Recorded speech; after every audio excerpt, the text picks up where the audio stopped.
আসসালামু আলাইকুম এভরিওয়ান, দেখতে পাচ্ছেন মেট্রো রেলের কি একটা অবস্থা। এখানে অনেকে ওয়েটিং করছে, আপনারা দেখতে পাচ্ছেন সরাসরি মেট্রো রেল থেকে। আমি ঈদের দ্বিতীয় দিন দেখতে পাচ্ছেন রীতিমতো হচ্ছে মেট্রো রেল কর্তৃপক্ষরা হচ্ছে গ্রাহকদের সার্ভিস দিতে রিমশিম খেয়ে যাচ্ছে। আপনারা দেখতে পাচ্ছেন সরাসরি মেট্রো রেল থেকে আমি ঈদের দ্বিতীয় দিন দেখতে পাচ্ছেন। আপনারা এখানে অনেক গ্রাহক আছে, আপনারা সরাসরি দেখতে পাচ্ছেন এখানে অনেকেই বসে বসে ওয়েটিং করছে। আপনারা দেখতে পাচ্ছেন আপনারা হচ্ছে রীতিমতো এখানে সরাসরি মেট্রো রেলের যে একটা অবস্থা, এখানে অনেক গ্রাহক চলে আসছে ঈদের দ্বিতীয় দিন।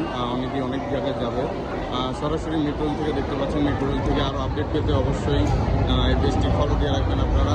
আমরা চেষ্টা করবো দ্বিতলাতে গিয়ে মেট্রো রেল যেখান থেকে ছাড়ে সেখানে আমরা গিয়ে ভিডিও করার জন্য।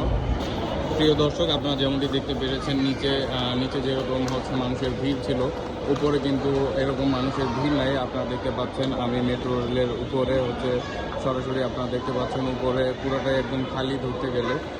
রীতিমতো আমাদের মেট্রো রেল কর্মচারী স্টাফ যারা আছে তারা হচ্ছে রিমশিম খেয়ে যাচ্ছে।